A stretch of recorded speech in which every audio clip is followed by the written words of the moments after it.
오늘 말씀 제목을 올바른 믿음으로 삽시다 라고 정해보았습니다.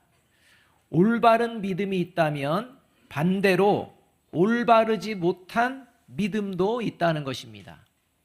올바른 믿음이라는 것은 예수님을 바르게 믿는 믿음을 말합니다. 예수님께서는 마태복음 5장 20절에서 이런 말씀을 하셨습니다. 내가 너희에게 이르노니 너희 의가 서기관과 바리새인보다 더 낫지 못하면 결코 천국에 들어가지 못하리라. 예수님의 이 말씀은 예수님 당시 유대 종교 지도자들은 자신들이 하나님의 말씀을 잘 지키며 살고 있어서 자신들이 의롭다라고 생각했는데, 예수님은 그런 유대 종교 지도자들이 자랑하는 의로움으로는 결코 천국에 들어갈 수 없다라는 말씀입니다. 동시에 천국에 들어갈 수 있는 사람은 유대 종교 지도자들이 자랑하는 의로움보다 훨씬 더 의로워야 천국에 들어갈 수 있다, 이렇게 말씀합니다. 자, 그렇다면 유대 종교 지도자들에게는 없는 의로움, 천국에 들어갈 수 있는 의로움, 그 의로움이 무엇일까요? 그것이 바로 예수님을 믿는, 예수님을 바르게 믿는 믿음이라는 것입니다. 그래서 오늘 우리가 읽은 본문 말씀 4절은 이렇게 선언하고 있는 것입니다. 같이 읽습니다. 시작. 그러므로 그리스도는 율법의 끝마침이 되셔서 모든 믿는 사람에게 의가 되어 주셨습니다. 이 말씀은 예수님을 바르게 믿는 사람이라면 누구나 천국에 들어갈 수 있는 의로움이 있다라고 말씀하는 것입니다. 사람들이 보기에는 저 사람이 의롭다고, 또는 나보다도 덜 의로운데, 이렇게 생각할지라도 하나님 보시기에는 예수님을 바르게 믿는 사람에게는 천국에 당연히 들어갈 수 있는 의로움이 있다, 이렇게 선언해 주신다는 것입니다. 따라서 예수님을 바르게 믿는 올바른 믿음으로 살아가는 것은 매우 중요합니다. 왜냐하면 올바른 믿음을 가지고 살아가는 것이 천국에 들어가는 구원받은 확실한 증거가 되기 때문입니다. 내가 구원받은 증거가 뭐냐? 한마디로 나는 예수님을 바르게 믿는 올바른 믿음을 가지고 살아가고 있어, 이렇게 되면 된다는 겁니다.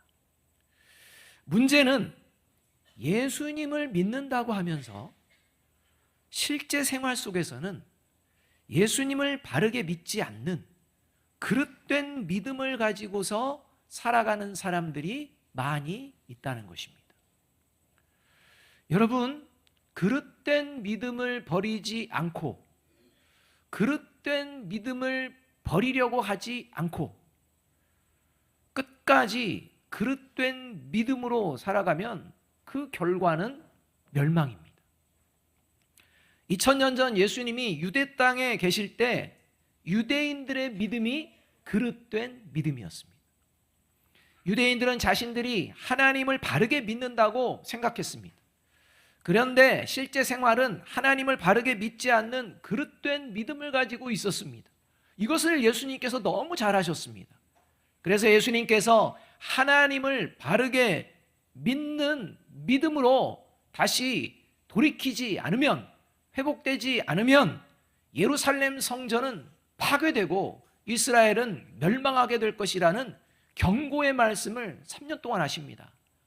그런데 그 말씀을 3년 동안 들으면서도 올바른 믿음으로 살아가는 것을 거부하고 끝까지 그릇된 믿음을 가지고 살다가 예수님의 말씀대로 예루살렘 성전은 파괴되고 멸망을 받게 됩니다.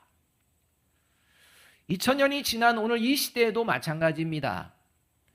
예수님을 바르게 믿는 올바른 믿음을 가지고 살아가는 것이 구원받은 증거라고 아무리 선포해도 여전히 그릇된 믿음을 고집하며 살면서도 나는 천국에 갈 수 있을 것이다 라는 착각 속에 빠져서 살아가는 사람이 많이 있다는 것입니다. 그러다가 천국이 아닌 멸망을 받게 됩니다. 자, 그렇다면 저와 여러분은 어떠할까요? 저와 여러분은 예수님을 바르게 믿는 올바른 믿음으로 지금 살아가고 있을까요? 아니면 예수님을 바르게 믿지 않는 그릇된 믿음으로 살아가고 있을까요? 영원한 구원의 길, 천국을 향한 그 길을 걷고 있을까요? 아니면 영원한 멸망의 길, 형벌의 길을 걷고 있을까요? 오늘 우리가 읽은 말씀을 통해서 살펴볼 수가 있습니다. 자, 먼저 여러분을 괴롭히고 여러분의 마음을 힘들게 하는 사람이 있다고 합시다. 아니, 지금 여러분을 괴롭히고 힘들게 하는 사람이 있을 수도 있습니다. 그 사람 한번 생각해 보십시다. 앞으로도 여러분을 힘들게 하고 여러분의 마음을 괴롭게 하는 그 사람들이 생겨날 수도 있습니다. 그런 사람이 지금 있다고 합시다. 자, 그런 사람, 그 사람이 천국에 가기를 원하세요? 아니면 벌받고 지옥에 가기를 원하세요? 여러분, 만일 나를 괴롭히고 힘들게 하는 사람, 그 사람은 벌받고 지옥에 나갔으면 좋겠다 라는 마음을 가지고 있다면 그 사람은 그릇된 믿음을 가지고 살아가는 사람입니다. 올바른 믿음을 가진 사람은 어떻게 살아가느냐? 첫째로 같이 한번 읽어봅니다. 시작. 나를 괴롭히고 힘들게 하는 사람도 천국에 가기를 원하는 마음을 가지고 살아갑니다. 저와 여러분을 괴롭힙니다. 힘들게 합니다. 그 사람이 있을 때 그 사람을 보면서 어떤 마음을 품고 살아가느냐? 이 사람도 천국에 가기를 원합니다 라는 마음을 품고 살아간다는 겁니다. 믿습니까? 이런 얘기를 하면요, 너무 이상주의적이에요. 비현실적이에요. 나를 그렇게 힘들고 괴롭히는데 어떻게 그렇게 살 수가 있겠어요? 그건 좀 안 맞는 거 아니에요? 라고 마음속에서 반응하는 분들도 있을 수 있습니다. 왜 그러느냐? 그게 그릇된 믿음이기 때문입니다. 여러분, 그렇게 살아내는 사람들이 성경에 등장합니다. 괴롭힙니다. 힘들게 합니다. 그런데 그들이 천국 가기를 원하는 마음으로 산다는 겁니다. 그 대표적인 사람이 오늘 본문에 등장하는 사도 바울입니다. 사도 바울이 예수님을 올바르게 믿은 후에 그리고 복음을 전할 때 이 사도 바울이 유대인인데 사도 바울과 유대인들의 관계가 어떠했는지 성경은 이야기해 줍니다. 사도 바울과 유대인의 관계, 사도행전 23장 12절에서 13절에서 이렇게 말씀합니다. 날이 새매 유대인들이 당을 지어 맹세하되 바울을 죽이기 전에는 먹지도 아니하고 마시지도 아니하겠다 하고 이같이 동맹한 자가 40여 명이더라. 이 말씀에 의하면 목숨을 걸고 사도 바울을 죽이겠다라고 결단하고 살아가는 사람들이 40명 정도가 있었다는 겁니다. 사도 바울이 알고 있는 사람만 40명입니다. 그리고 사도 바울이 가는 곳곳마다 어디로 가는지를 알아내고 쫓아다닙니다. 그리고 유대인들이나 이방인들을 선동합니다. 부추깁니다. 그래서 사도 바울을 죽이려고 수없이 시도합니다. 이것을 사도 바울은 너무 잘 알고 있었습니다.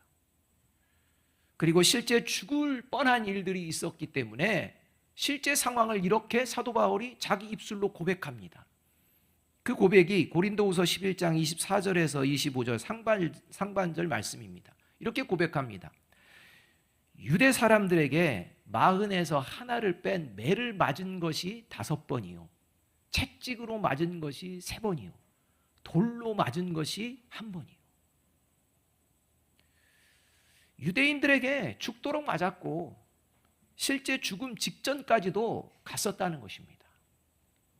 자, 여러분이라면 여러분이 가는 곳마다 쫓아다니면서 여러분을 죽이려고 혈안이 된 사람이 있다면 저와 여러분 같으면 어떤 기도를 할까요?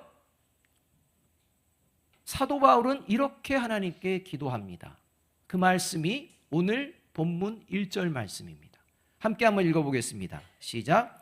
형제 자매 여러분, 내 마음의 간절한 소원과 내 동족을 위하여 하나님께 드리는 내 기도의 내용은 그들이 구원을 얻는 일입니다.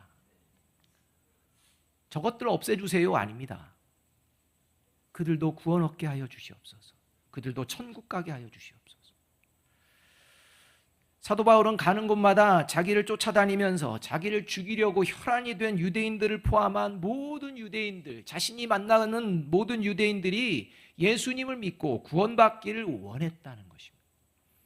유대인들을 향해 결코 악한 마음을 품지 않았다는 것입니다. 특히 유대인들을 향한 사도 바울의 마음이 어떤 마음인지를 로마서 10장 앞에 있는 9장 1절부터 3절까지는 더욱 잘 가르쳐 줍니다. 이런 마음이었습니다. 나는 그리스도 안에서 참말을 하고 거짓말을 하지 않습니다. 내 양심이 성령을 힘입어서 이것을 증언하여 줍니다. 나에게는 큰 슬픔이 있고 내 마음에는 끊임없는 고통이 있습니다. 나는 육신으로 내 동족인 내 결례를 위하는 일이면 내가 저주를 받아서 그리스도에게서 끊어질지라도 달게 받겠습니다. 여러분, 이 말씀에 의하면 수없이 자신을 괴롭히려고 죽이려고 하는 유대인들을 향해 사도 바울은 저주하거나 복수심을 품는 것이 아니라 오히려 유대인들이 구원받지 못할까 봐서 마음이 슬프고 고통스러웠다는 거예요. 그러니까 유대인들이 괴롭혀서 마음이 슬프고 고통스러운 게 아니라 그 유대인들이 구원받지 못할까 봐 마음이 슬프고 큰 고통을 경험하고 있다는 것입니다. 그리고 더 나아가서 유대인들이 구원을 받을 수만 있다면 자신이 하나님에게 저주를 받아도 좋다는 것입니다. 여러분, 그렇다면 어떻게 사도 바울은 이런 마음을 품고 살아갈 수가 있었을까요? 이유도 없이 나는 그냥 다 천국 가기를 원하며 사는 마음으로 살아야겠다 그렇게 했을까요? 아닙니다. 이유가 있습니다. 분명한 이유가 있는 겁니다. 그 이유가 있기 때문에 이런 마음으로 살아갈 수가 있었던 것입니다. 그 이유가 바로 로마서 11장 1절과 2절 상반절 그리고 5절에서 사울은 이렇게 고백을 합니다. 그러면 내가 묻습니다. 하나님께서 자기 백성을 버리신 것은 아닙니까? 그럴 수 없습니다. 나도 이스라엘 사람이요 아브라함의 후손이요 베냐민 지파에 속한 사람입니다. 하나님께서는 미리 아신 자기 백성을 버리지 않으셨습니다. 이와 같이 지금 이 시기에도 은혜로 택하심을 입은 사람들이 남아 있습니다. 사도 바울은 자신이 그릇된 믿음을 가지고 있었을 때에 하나님이 자신을 버리지 않으시고 은혜를 베푸셔서 예수님을 믿고 구원을 받은 것처럼 지금도 여전히 유대인들을 버리지 않으시고 은혜를 베푸셔서 구원으로 이끌어 주실 줄로 믿습니다. 이 믿음을 자신의 삶에서 경험하고 그리고 그 하나님의 은혜가 그들에게 임하기를 간절히 원하는 그 마음이 있었던 것입니다. 비록 지금 자신의 마음을 괴롭게 하고 힘들게 하는 유대인들일지라도 그들에게 하나님의 은혜가 필요함을 믿는 그 마음을 잃지 않고 살았던 것입니다. 바라기는 저와 여러분의 마음을 괴롭게 하고 힘들게 하는 사람이 생겨났을 때 바로 그때 사람을 미워하고 저주하기보다는 그 사람도 나처럼 예수님을 올바르게 믿고 천국에 갈 수 있도록 기도할 수 있는 저와 여러분이 되시기를 주님의 이름으로 축복합니다. 이것이 올바른 믿음입니다. 둘째로, 올바른 믿음을 가진 사람은 이렇게 살아갑니다. 같이 한번 읽습니다. 시작. 하나님의 은혜에 감사하며 살아갑니다. 여러분, 솔직히 말해서 나를 괴롭히고 내 마음을 힘들게 하는 사람 한두 번 정도는 참아줄 수도 있고, 그래, 당신도 그냥 예수님 믿고 천국 갔으면 좋겠다 할 수 있는 마음 품을 수 있습니다. 그런데 여러분, 평생 나를 괴롭히고 나를 힘들게 하는 사람을 만날 때마다 그 마음을 품고서 어떻게 살아갈 수가 있을까요? 살아갈 수 있을까요? 살아갈 수 있다는 겁니다. 그 이유가 바로 나도 누군가를 괴롭히고 힘들게 하며 살아가는 존재라는 것을 알고 있기 때문입니다. 믿습니까? 1부 예배 때는 그래도 아멘 나왔는데 2부 예배 때는 아멘이 안 나오시네. 여러분, 제가 좀 질문 한번 해드릴게요. 지금까지 살면서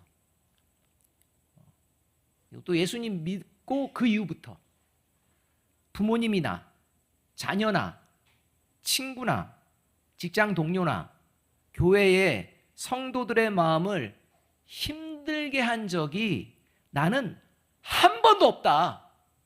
손 들어보세요. 그럼 나는 적어도 한 번 이상은 있다. 손 들어보세요. 도대체 손을 안 드는 분들은 자, 앞으로 나는 절대 다른 사람 마음 힘들고 괴롭게 안 할 자신 있다. 손 들어보세요. 훌륭해요. 네. 없잖아요. 다 알잖아요. 그러니까 저와 여러분이 어떤 마음으로 살아가는지를 나 자신을 돌아보면 어떤 마음이면 좋겠다라는 생각이 든다는 겁니다. 여러분, 저와 여러분이 천국에 들어갈 수 있는 이유는 저와 여러분이 천국에 들어갈 수 있을 만큼 완벽한 자격이 있어서가 아닙니다. 오직 하나님의 은혜인 줄로 믿습니다. 그래서 에베소서 2장 8절과 9절에서 이렇게 선언합니다. 함께 한번 읽어봅니다. 시작. 여러분은 믿음을 통하여 은혜로 구원을 얻었습니다. 이것은 여러분에게서 난 것이 아니요 하나님의 선물입니다. 행위에서 난 것이 아닙니다. 그러므로 아무도 자랑할 수 없습니다. 사도 바울은 예수님을 믿기 전에는 유대인들이 하나님의 백성으로 살아갈 수 있는 충분한 자격이 있다고 생각했습니다. 얼마든지 하나님의 말씀을 철저하게 지키며 살아갈 수 있는 능력이 유대인들에게 다 있다고 생각했습니다. 왜 그렇게 생각했느냐? 나를 보니까, 내가 유대인으로 살아가는 내 자신을 보니까 철저하게 하나님의 말씀을 지키면서 충분히 살아갈 수 있는 능력이 있다고 생각했습니다. 사도 바울이 그랬습니다. 그래서 사도 바울이 예수님 믿기 전 자신을 어떻게 생각했느냐? 그것을 고백하는데 그 고백이 빌립보서 3장 6절 하반절입니다. 이렇게 고백합니다. 율법의 의로는 흠잡을 데가 없는 사람이었습니다. 여러분, 다른 사람이 사도 바울에게 당신은 율법의 의로는 흠잡을 데가 없어요 했다면 그럴 수 있다고 생각합니다. 그런데 이 말을 누가 했다고요?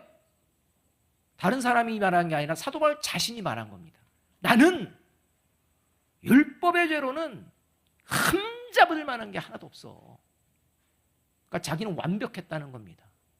하나님의 말씀을 철저하게 지켰다는 겁니다. 이런 생각으로 살아가던 사도 바울이 예수님을 믿고 보니까 하나님의 말씀을 완벽하게 지키면서 살 수 없다는 것을 알게 됩니다. 그리고 하나님의 은혜가 아니면 결코 구원받을 수 없다는 것을 바르게 깨닫게 됩니다. 그래서 유대인들이 왜 자기를 이렇게 괴롭히고 힘들게 하는지, 왜 유대인들이 예수님을 믿지 않는지 자기가 누구보다도 너무나 잘 알고 있다는 것입니다. 그래서 그 이유를 2절에서 설명해 주고 있는 것입니다. 2절 이렇게 말씀합니다. 함께 읽습니다. 시작. 나는 증언합니다. 그들은 하나님을 섬기는데 열성이 있습니다. 그러나 그 열성은 올바른 지식에서 생긴 것이 아닙니다. 이 말씀에 의하면 유대인들이 예수님을 믿는 사람들을 괴롭히고 죽이려고 하는 이유는 하나님에 대한, 하나님의 말씀에 대한 올바른 지식이 없기 때문이다라는 말입니다. 하나님을 향한 열심은 있습니다. 자기들은 하나님 믿는다는 겁니다. 그래서 하나님을 믿는 모습을 내가 보여내겠다라고 하는데 이 보여내는 열심의 방향이 틀린 겁니다. 올바른 지식이 없기 때문입니다. 틀린 방향으로 나아가면서 우리는 하나님께 열심을 내고 있어, 잘하고 있어 라고 착각한다는 것입니다. 하나님은 그래서 3절에서 이 방향이 어떻게 틀렸는지를 부연해서 설명해 줍니다. 그들은 하나님의 의를 알지 못하고 자기 자신들의 의를 세우려고 힘을 씀으로써 하나님의 의에는 복종하지 않게 되었습니다. 이 말씀은 하나님은 하나님의 은혜로만 구원을 받을 수 있다고 분명하게 가르쳐 주시는데도 유대인들은 그것을 모르고, 아니 그것을 거부하고 자신들의 행위로, 자신들의 능력으로도 얼마든지 스스로 구원받을 수 있다고 고집하며 살았다는 것입니다. 자신들이 늘 옳다고 생각하며 살았다는 것입니다. 여러분, 자동차를 운전하고 갈 때 도로에서 우측 통행일까요? 좌측 통행일까요? 자, 우리나라의 경우에는 우측 통행, 일본의 경우에는 좌측 통행입니다. 우리나라 사람이 일본에 여행을 가서 자동차를 렌트했습니다. 빌렸습니다. 여행을 갑니다. 그런데 우리나라에서 우측 통행을 했기 때문에 이 나라도 우측 통행일 거야 라고 생각하면서 자동차를 타고 시속을 올리면서 우측 통행을 하면 어떤 일이 벌어질까요? 큰 사고 납니다. 마찬가지입니다. 하나님의 은혜를 기억하고 감사하지 않는 사람의 특징이 있는데 그게 뭐냐? 항상 자기 생각이 옳고 자기 생각대로 되어야 직성이 풀립니다. 왜냐하면 자기 생각이 항상 옳다고 생각하기 때문입니다. 자기가 말하는 방식이 옳다고 생각하기 때문입니다. 그래서 그대로 해줘야 직성이 풀립니다. 이게 바로 유대인들이 행했던, 사도 바울을 괴롭히고 예수님 믿는 사람들을 괴롭혔던 이유입니다. 자기들만 옳다는 겁니다. 하나님 말씀도 거부합니다. 그래서 함께하는 교회 공동체에도 문제를 일으킵니다. 이렇게 여러분, 자기 생각만이 옳다라고 주장하는 이러한 사람들이 있는 곳에는 반드시 문제가 벌어집니다. 자, 질문. 다음 중 문제를 가장 많이 일으키는 사람은 1번, 올바른 지식을 가지고 열심을 내는 사람. 2번, 올바른 지식을 가지고 게으른 사람. 3번, 그릇된 지식을 가지고 열심을 내는 사람. 4번, 그릇된 지식을 가지고 게으른 사람. 여러분, 어떤 사람이 가장 많은 문제를 일으킬까요? 3번입니다. 3번. 차라리 그릇된 지식을 가진 사람은 그냥 게으르세요. 게을러. 그냥 아무것도 하지 마세요. 차라리 그게 공동체를 위해 도움이 됩니다. 문제는 어디를 가나? 그릇된 지식을 가지고 열심을 다합니다. 그 사람 때문에 다 문제입니다. 방향이 틀리니까 다 부딪힙니다. 여러분, 항상 올바른 분은 하나님 한 분밖에 없는 줄로 믿습니다. 저와 여러분은 언제든지 틀릴 수 있습니다. 우리 옆에 있는 분들에게 이렇게 이야기해 줍니다. 당신도 틀릴 수 있어요. 옆에 있는 분에게 당신도 틀릴 수 있어요 하는데 그거를 들으면서 기분이 나쁘다. 여러분, 그분은요 지금 그릇된 믿음을 가진 사람입니다. 당신도 틀릴 수 있습니다. 그러면 그럼요, 저도 틀릴 수 있지요. 이게요 올바른 믿음을 가진 사람이라니까요. 혹시 저와 여러분이 그릇된 지식을 가지고 그냥 열심을 내며 살아가고 있는 것은 아닌지 돌아보아야 합니다. 올바른 지식이 아닌 그릇된 지식을 가지고 열심을 내는 사람들로 인해서 우리나라 곳곳이 혼란스럽습니다. 열심을 안 내는 사람이 문제를 일으키는 게 아닙니다. 열심을 냅니다. 자기만 옳다는 겁니다. 이것들이 여기저기서 다 부딪히고 있습니다. 여러분, 이런 나라에 누가 희망과 소망이 될까요? 한국 교회 공동체와 성도들이 예수님을 올바로 믿으며 살아갈 때 하나님께서는 우리나라를 복된 나라, 소망의 나라로 이루어 가실 줄로 믿습니다. 그러한 세대들이 교회 공동체에서 자라갈 때 우리나라는 하나님이 오른손으로 들어서 사용하시는 축복의 나라로 세워지게 될 줄로 믿습니다. 누구보다도 먼저 저와 여러분이 나는 구원받을 만한 자격이 없지만 하나님의 은혜로 구원받았다는 것을 항상 기억하고 감사하며 내 마음에 들든 들지 않든 다른 사람을 향해서도 하나님의 은혜가 그와 함께 하기를 바라며 살아가시는 저와 여러분이 되기를 주님의 이름으로 축복합니다. 이 마음으로 이 한 주간을 살아낼 때 저와 여러분을 만나는 많은 사람들이 하나님의 은혜를 경험하게 될 줄로 믿습니다. 먼저 우리 옆에 계신 분들에게 이렇게 함께 축복했으면 좋겠습니다. 하나님의 은혜가 함께 하시기를 축복합니다.